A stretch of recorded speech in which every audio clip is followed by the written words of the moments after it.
So we came to court because as a swimmer, she was noticing knee pain and leg cramping for a couple of years. We went to her doctor, her primary doctor, and her primary doctor said, let's go see an orthopedic. Went to the orthopedic and he said she had a tilted patella in the right knee and referred us to physical therapy. At the doctor's office, they told us this was a great place. One of the other nurses had a daughter that had come here, so I said, well, let's go there. Once we came in, Stephen did a primary evaluation on Alex and came out and started asking me all these random questions about her birth milestones and walking, and did she hit all of those milestones? Did she have any intellectual issues? And I kind of looked at him and said, no, everything was fine. And so she was born early. She was a twin, a preemie. Her sister passed away at birth from a heart defect.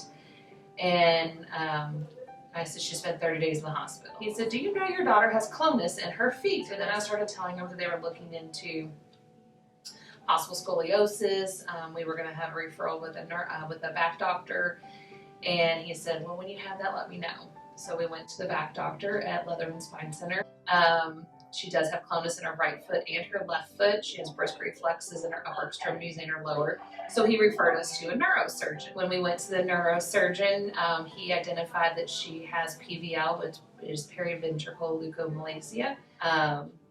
The spasms continued. We continued seeing Stephen, and neurosurgeon just kind of dropped us and said, oh, it's not going to progress. She's fine. Let her go. Well, the cramping and the spasms continued, and we started questioning Stephen, what should we do? So he started reaching out to his colleagues, and then I went back to our primary care doctor, and now we're at the University of Cincinnati, and they diagnosed her with cerebral palsy at the age of 14.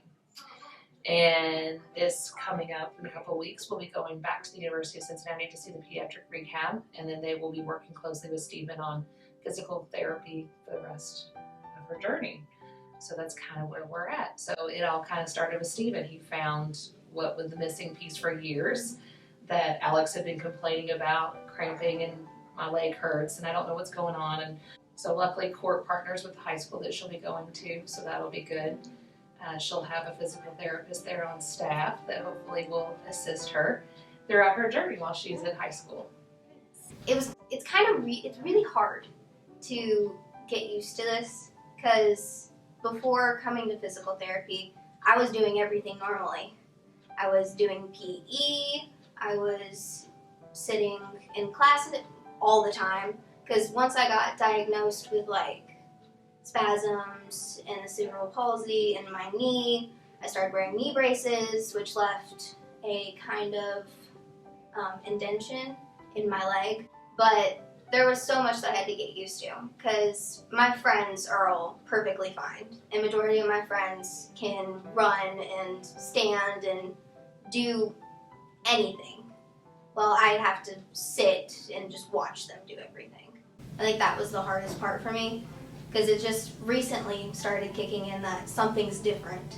Something is not right, but there's not really anything you can do about it. You can just move forward and deal with it.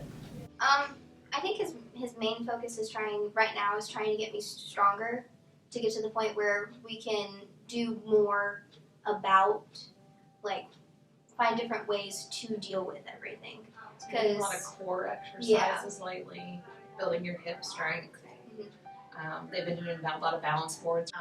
So he's been really gracious. Like, he has reached out to many colleagues trying to find answers and trying to get us the help we need.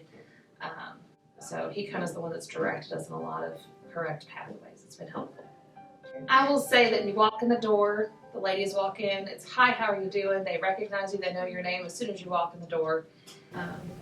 I love it here. They're very nice. And it's been really nice because I feel like I can trust. Like, when I send her in, I don't worry what he's gonna do to her. I know that he's got the best plan for her and he's gonna make good choices for her. And it's nice just to walk in and have that faith that they're gonna make the right choices for her and make the right things. I don't have to worry about it.